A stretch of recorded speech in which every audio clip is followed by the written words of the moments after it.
What a funny sight it is to see a brood of ducklings with a hen. Listen to the story of Jemima Puddle Duck, who was annoyed because the farmer's wife would not let her hatch her own eggs. Her sister-in-law, Mrs. Rebecca Puddle Duck, was perfectly willing to leave the hatchlings to someone else. I have not the patience to sit on a nest for 28 days, and no more have you, Jemima. You would let them get cold. You know you would. I wish to hatch my own eggs. I will hatch them all by myself, quacked Jemima Puddle Duck. She tried to hide her eggs, but they were always found and carried off. Jemima Puddle Duck became quite desperate. She determined to make a nest right away from the farm. She set off. On a fine spring afternoon, along the cart road that leads over the hill, she was wearing a shawl and a poke bonnet.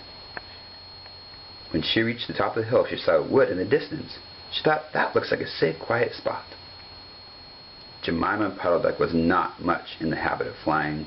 She ran downhill a few yards, flapping her shawl, and then she jumped off into the air.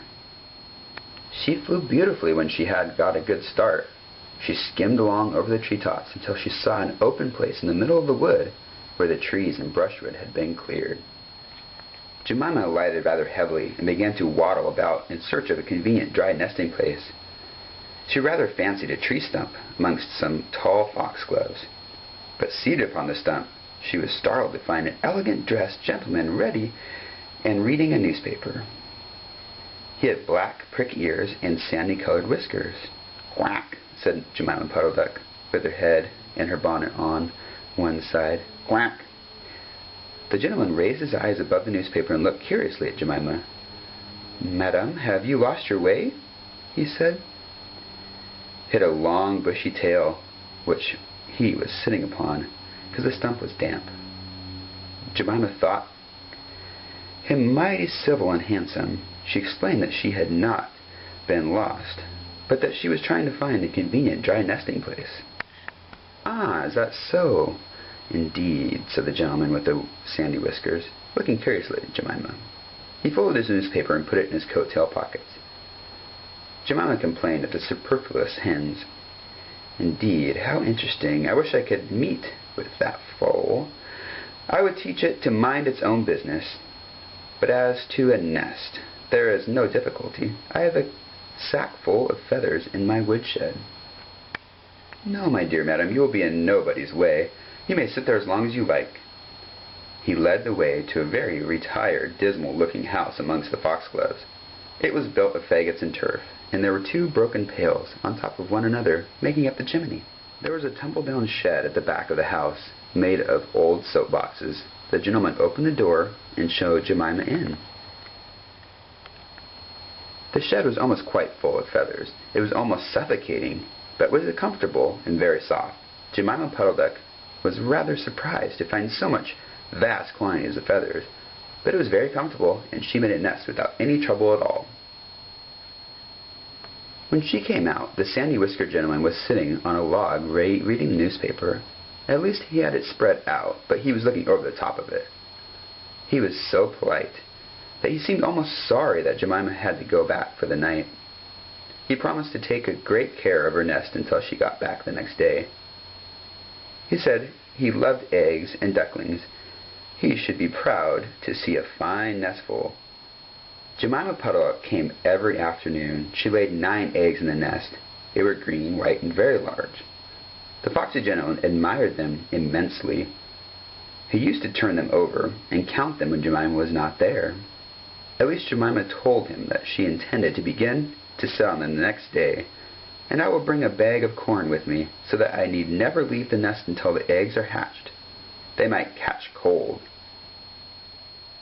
"Madam, I beg you not to trouble yourself with the bag. I'll provide oats, but before you commence, I intend to give you a treat. Let us have a dinner party all to ourselves. May I ask you to bring some herbs back from the garden, to make a savory omelette, sage and thyme, and mint and 2 onions, and some parsley." "I will provide lard for the stuff, lard for the omelette," said the hospitable gentleman with the sandy whiskers. Jemima Puddle Duck was a simpleton. Not even the mention of sage and onion made her suspicious. She went round the farm garden nibbling off snippets of all the different sorts of herbs that are used in stuffing a duck. and she waddled into the kitchen and got 2 onions. The collie dog Kep met her coming out. "What are you doing with those onions? Where do you go every afternoon by yourself, Jemima Puddle Duck?" Jemima was rather in awe of the collie. She told him the whole story. The collie listened, with his wise head to one side. He grinned when she described the polite gentleman with the sandy whiskers. He asked several questions about the wood and about the exact position of the house and shed. Then he went out and trotted down the village. He went to look for 2 foxhounds who were out on a walk with the butcher. Jemima Puddle Duck went up the hill for the last time on a sunny afternoon. She was rather burdened down by the herbs and 2 onions in the bag. She flew over the wood and alighted opposite the house of the bushy, long-tailed gentleman. He was sitting on a log. He sniffed the air and kept glancing uneasily around the wood. When Jemima alighted, he quite jumped. "Come into the house as soon as you have looked at your eggs. Give me the herbs for the omelette. Be sharp." He was rather abrupt. Jemima Puddle Duck had never heard him speak like that. She felt surprised and uncomfortable. While she was inside, she heard pattering feet around the back of the shed. Someone with a black nose sniffed at the bottom of the door and then locked it. Jemima became much alarmed. A moment afterwards, there was most awful noise, barking, baying, growling, and howls, squealing, and groans, and nothing more was ever seen of that foxy, whiskered gentleman. Persistently, Kep opened the door of the shed and let out Jemima Puddle Duck. Unfortunately, the puppies rushed in and gobbled up all the eggs before he could stop them. He had a bite on his ear, and both the puppies were limping. Jemima Puddle Duck was escorted home in tears on account of those eggs. She laid some more in June, and she was permitted to keep them herself, but only 4 of them hatched. Jemima Puddle Duck said that was because of her nerves, but she had always been a bad sitter.